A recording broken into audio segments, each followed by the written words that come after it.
The die is cast. Hey everybody, how's it going? My name is Constantine III, and today I want to talk to you guys about teamfighting as Vayne. It's complicated, it's hard, not easy to do, but I want to start off with the most important thing for teamfighting as Vayne, and that is team fight awareness. Now, first of all, let's talk about what I mean by that. What is team fight awareness? Whenever you're in a team fight, everybody has access to a certain set of abilities that have a certain set of range that do certain things. AKA, champions can only do what they can do. And on top of that, certain champions have certain playstyles. Jax isn't very good at poking, so you don't have to worry about Jax attempting to poke with his gunblade. I don't even want to begin to imagine it, but I'm sure it happens in bronze. Likewise, if Xerath wants to play Xerath like Rammus plays Rammus, then he's going to have a bad time. And because of these constraints set by abilities, ranges, playstyles that are all dictated by the way your character is built, every single champion in League of Legends will enter a 5v5 team fight with some sort of goal for how they want the team fight to go. A really easy one to understand is Oriana. What does Oriana want to do? Oriana wants to land a 5-man shockwave. 자, 2천 안 가는 게 나을 것 같은데요. 500개 먹었습니다. 바로까지 먹고 자, 불꽃 쳤어요. 들어갔다가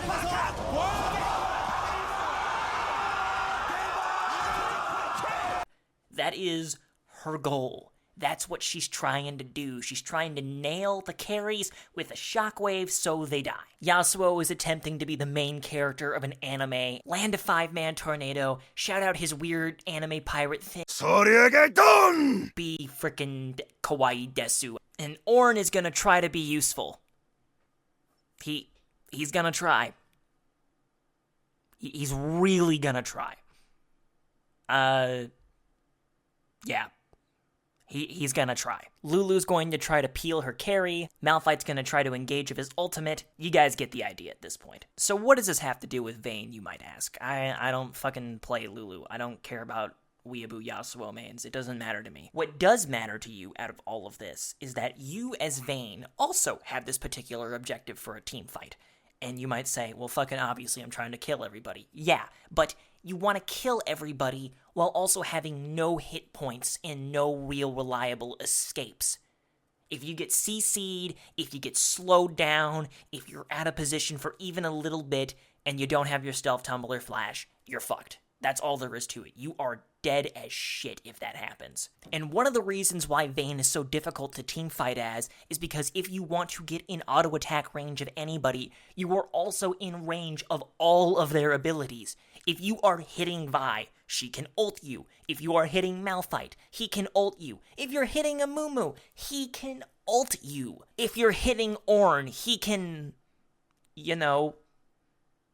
take damage. And if 3 out of 4 of those things happen, you will most likely die unless you have Biofrost as your support, who's playing a mean Janna that game. Most of you, statistically speaking, are bronze, silver, and gold. So that means your supports are not going to be able to peel you off because they're struggling to remember who to cast shield on, okay? Just don't expect a lot. Hard CC is your number one enemy as Vayne when team fighting. You will pretty much always out DPS everyone else in the game if you're playing Vayne, if you don't get CC'd and die instantly. That's the hard part, is staying alive during these team fights. But if you're up and you're auto-attacking anything, you'll pretty much wipe the floor of people so long as you live. This is where teamfight awareness comes in. You need to be paying attention to what abilities can kill you and which are off cooldown. And by what abilities can kill you, I mean stuns, roots, and really strong slows. I'm talking about Polymorph. I'm talking about Vi ult. I'm talking about frickin' Amumu ult. I'm talking about if you have brain damage or an ult. Before a game starts up, you need to look at it and say, okay, when we enter the team fight phase, this is what's going to be a threat to me. I am afraid of the following spells. So I cannot get close to these characters or whatever produces these spells, like an Oriana ball or an Azir soldier or something, until those are on cooldown. And I have seen them use them on somebody else. Otherwise, I guarantee you if you walk into a fight when those are off cooldown, they'll just use them on you and you'll die horribly. This doesn't necessarily mean, okay, hide from the team fight. I know that's what a lot of people think when I talk about this. They're just like, Constantine, I don't want to just sit in a corner and just watch my team fight because then we'll just lose because they'll just hold the spell for me. You need to bait it out of them. You need to fight someone else who is not close to them. So I'm going to put a little diagram up here. Let's say Oriana is on the left side. There is random motherfucking tank over here like a Galio or some shit who doesn't have flash taunt available or something like that. You can just beat on that guy. And eventually what'll happen is, if the teams are pretty even in gold, the enemy is going to realize, okay, if I keep holding this spell for this one primary target, the rest of us are just going to get wrecked, because your team is using their abilities on them, right? They're using their key CCs and their ults on other targets. Probably the enemy ADC, maybe the enemy mid, whatever. If you're stealing over to the side and you're playing really safe, Oriana's gonna get a little sweat, you know, she's gonna get a little mom spaghetti on her sweater, she's gonna be like, oh man, you know, my tank's dying, you know, I'm getting pressured by these guys, it's like, I can't get a good shockwave on this guy, like, fuck it, I am just gonna use it on some other people over here, I'm gonna one-shot the Rakan, I can't, like, not use an ultimate here. And then when it's off cooldown, smooth sailing from there, my boy. You can just jump right on that bitch and be like, hey, I heard you have no shockwave. And she's going to be like, good sir, I do not have a shockwave. And then you buy her some wine, you take her out to dinner, you do a little smooth talk and bring her back to her apartment. You have a nice hot tub. It's getting late. Why don't you stay here tonight? You know what I mean. There's also varying degrees of respect you give to these abilities. So for instance, a point-and-click hard CC like Vi ultimate. Okay, you can't just dance around the team fight to get her to avoid that. If Vi is getting close to you, you just have to move back. There's just no if, and, buts, or whens. You just have to move away from her at that point in time, because you can't dodge it, you can't move out of the way. It's literally just a point and click, lock you up, and you die. If you see an Oriana walking towards you, however, and she throws the ball in front of you, and you're in range of Shockwave, she's going to cast Shockwave, so you can bait it out, you can just tumble out of the way. Now, that may seem hard, but again, if you have good teamfight awareness, if you've been paying attention, you know that's what she's going to do. You know her goal is to put the ball next to you and shockwave you. So when she puts the ball next to you, you just tumble away and, well, the shockwave misses. That happened to me last game. I was playing against this Oriana, never got shockwaved like more than once that game, I'm pretty sure, because I just knew that's what she was going to do. Knew she was going to throw down the ball, knew she was going to shockwave, I just move out of the way. Same thing with, like, a tank that has, like, a skill shot, and a Moo Q, a Galio punch, whatever. If you're in range for them to use it, just watch them, expect them to use it, and then dodge it. It's not easy to do, but ADC is not an easy role. If you ever watch the best ADCs play, it seems like they have almost inhuman reaction times. I'm a Cutie Pie perfectly dashes the Shen taunt. Oh my god, Stixay, how did he rocket jump out of that Oriana shockwave? He knew exactly when it was coming. Oh my god, he just reacted to it. Sometimes these guys have inhuman reactions like Faker does, because it's fucking Faker, I mean, goddamn.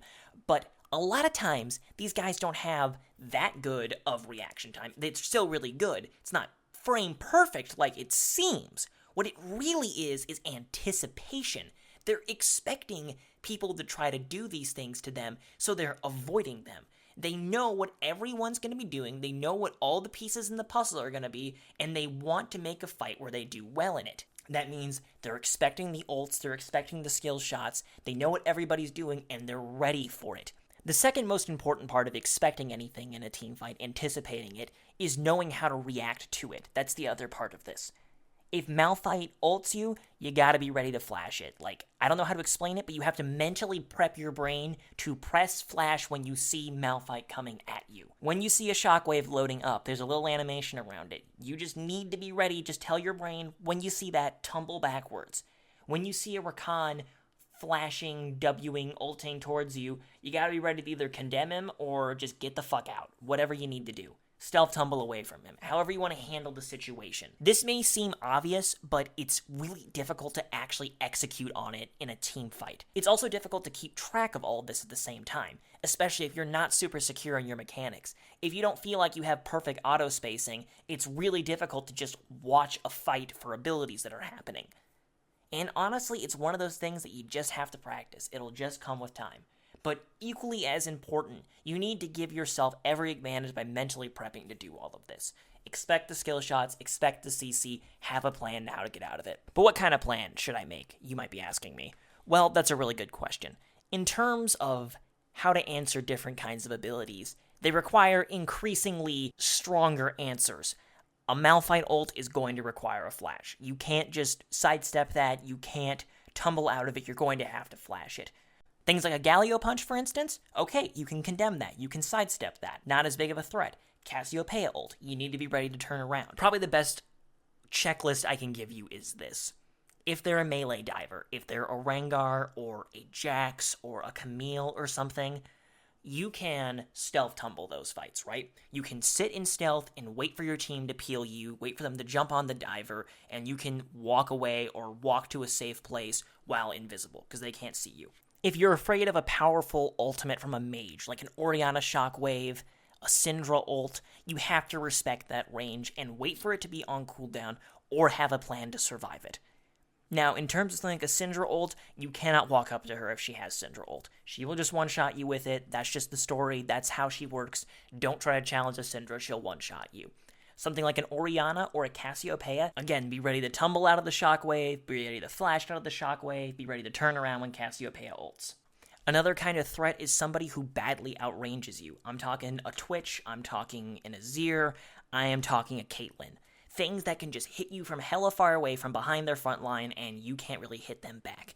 So let's say the enemy team composition is Azir, Kog'Maw, Lulu, Jarvan, Camille. You have to respect the range of those guys. You have two main options. You can either, number one, kite their front line back away from that range and just respect it, wait for something to happen with your divers to get on them to set you up where you can just run at them, stealth tumble past them when both the divers don't have CC left. Or, number two, you can wait, you can simply stay out of the range, tell yourself, I'm not killing the carries, I'm going to play it slowly, and I'm going to kite them back. That's delving more into different ways you can play a team fight, which will be a different video after this one, but I just kind of want to establish that those are the two main ways of dealing with long-range characters in a fight and what you have to be aware of.